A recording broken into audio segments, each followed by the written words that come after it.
Hey guys, welcome back to my channel, Volker.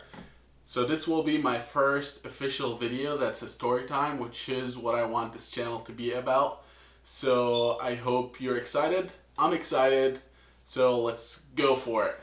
So, today's video, I will be talking about my trip to Japan, aka the plane ride and what happened before and after, that kind of stuff, not really the whole trip. So, let's start with the beginnings.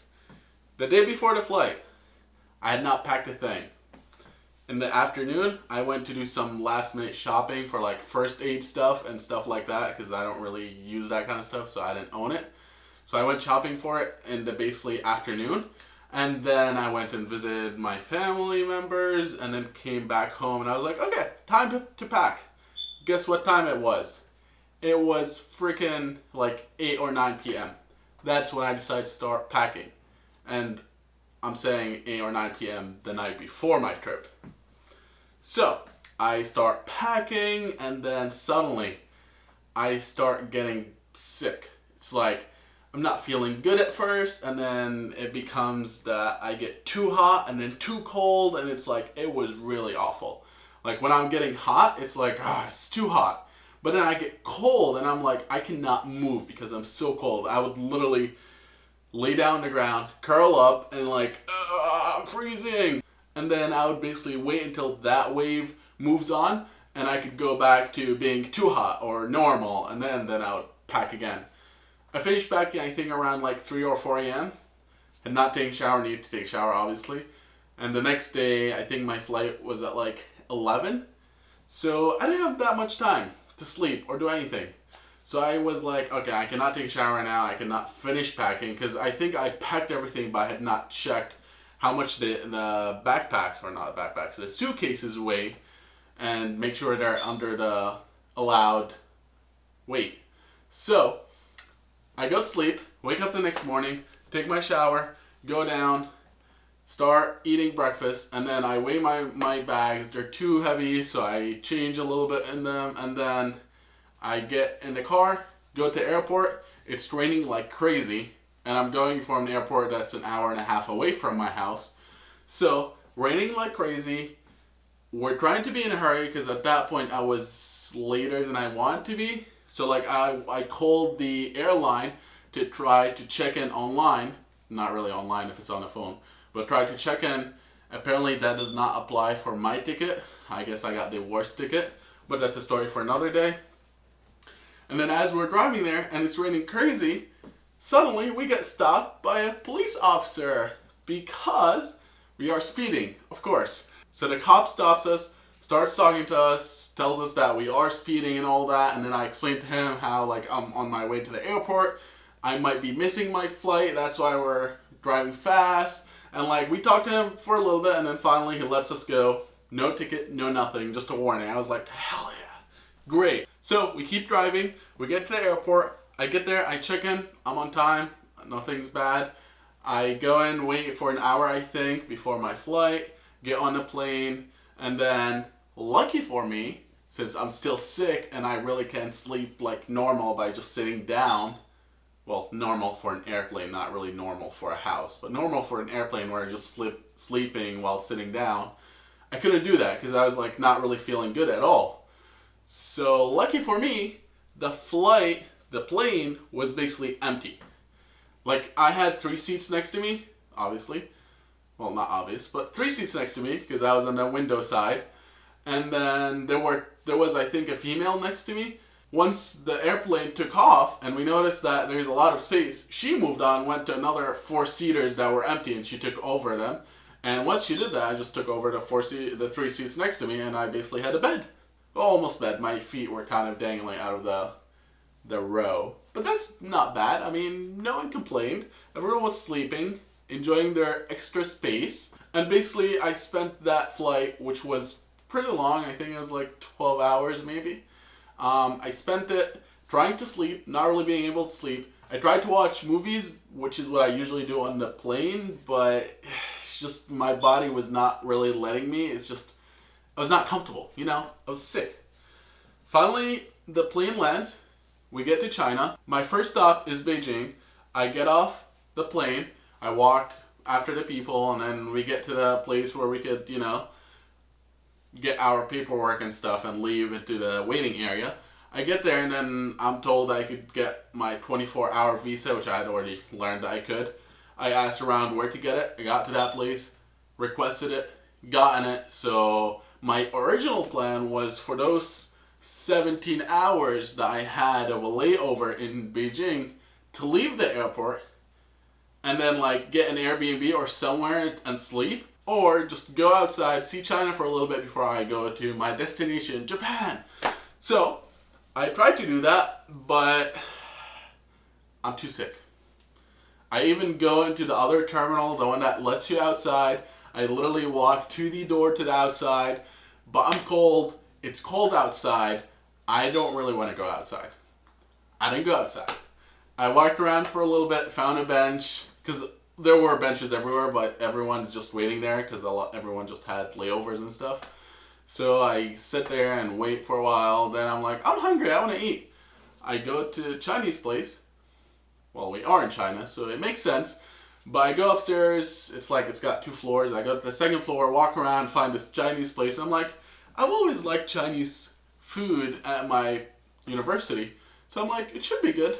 I know that the food I ate in the US is more of American Chinese, but you know, I was like, Chinese, it's not going to be American Chinese, but I do like Chinese because I had Chinese friends who made some Chinese food for me and I enjoyed it. I was like, it's gonna be good. I go there and then I request like the most edible thing to me, at least I thought. I get it. I could eat probably half of it, which is like the rice. The soup that's basically just like a watery soup. And then I couldn't eat the meat or anything of that because it was just weird. And so I was not satisfied with a full stomach and I still want sleep. So I'm like, okay, I will go sleep. And then in that restaurant, it was basically empty. So I just laid down on the bench, tried to sleep for a few hours. Basically, it got closer to the morning, which my flight at that point is a few hours away. I think it's like 6 hours away. So I'm like, okay, I'm going to get up. I'm going to walk around a little bit in the airport.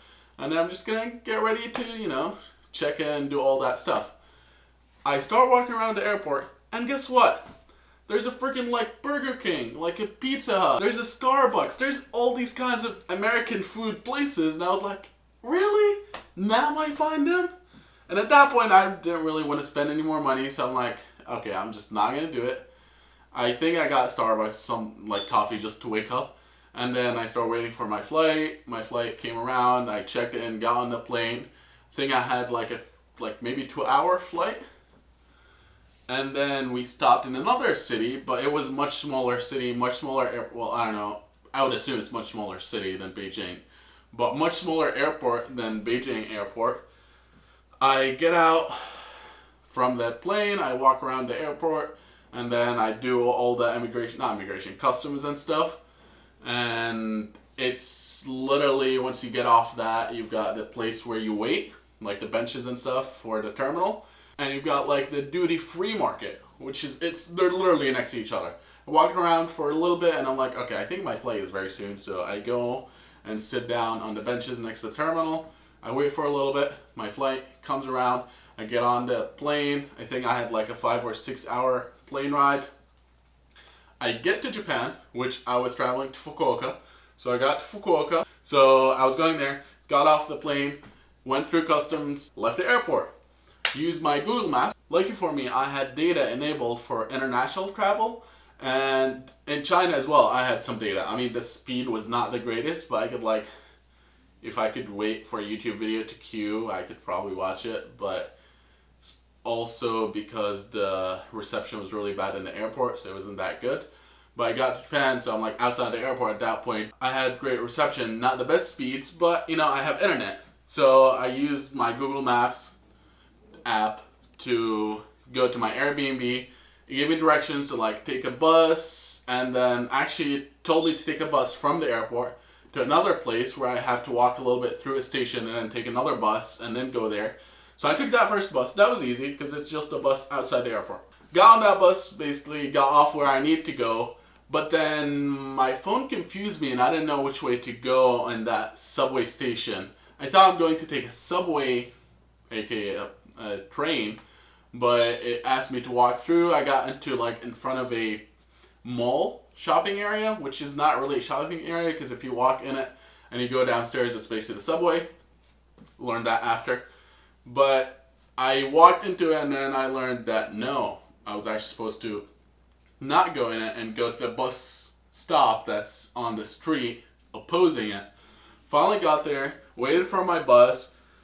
At that bus stop, there were so many buses coming and going, and that was confusing. So basically at the end, I finally learned which bus I needed to get on, and it arrived, got on it, and then got off of a stop, one stop before the stop I needed to get off, because I was afraid of overshooting it, so I ended up undershotting it. Yay! And then I just walked the distance, because I'm like, I'm not going to wait for another bus just for one stop. So I just walked and walked until I got to my Airbnb, which was not the easiest to find. I had to basically circle the house area a few times till I finally found it. Got in, used the instructions that the guy sent me, the PDF he sent me. Got into the Airbnb, basically threw my bags, took off my jacket, jumped on the bed and just laid down and fell asleep. And that was basically how tired and sick I was that I just couldn't even move. Like, I didn't even want to go outside to eat. Like, I was hungry, but at that point, my tiredness, my sickness, I don't want to do anything was more powerful than me wanting to explore Japan, get some Japanese food or any of that. No, I just want to lay down, do nothing, and fall asleep. That's what I did. I jumped on the bed, I fell asleep, and then a few hours later I woke up. I don't actually think I left the house or the Airbnb to get food. I think I just stayed in, called my parents, told them I'm there, all that, everything worked out. And then I don't think I left the apartment until the next day. And even then, I didn't really go sightseeing or anything. I just went to a supermarket, a kombini, close by, got some food, some fast food, I guess. Not really fast food, but some food. And went back to the place. And I was still sick, so I didn't really feel like going out. And that basically was the story of my trip to Japan. I should really explain what I mean by trip. Maybe there's a better word. Let's see. My flight to Japan. I did say in my last video, the update video, that I'm going to be making a update, an important news to you guys. So guess what? Next year, in 2020, I am going to Japan again. And it is going to be great. Let's just put it there. Because now I know a lot more. I'm going with a friend. It's going to be fun. And I'm so looking forward to it.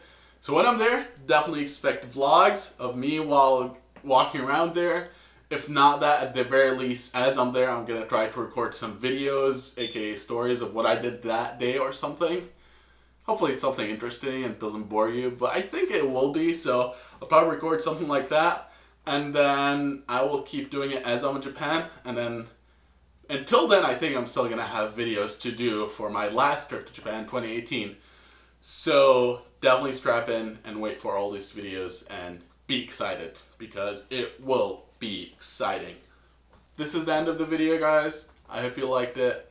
I hope you will look forward to my next video next week. And until then, I'll see you later. Walker, signing out.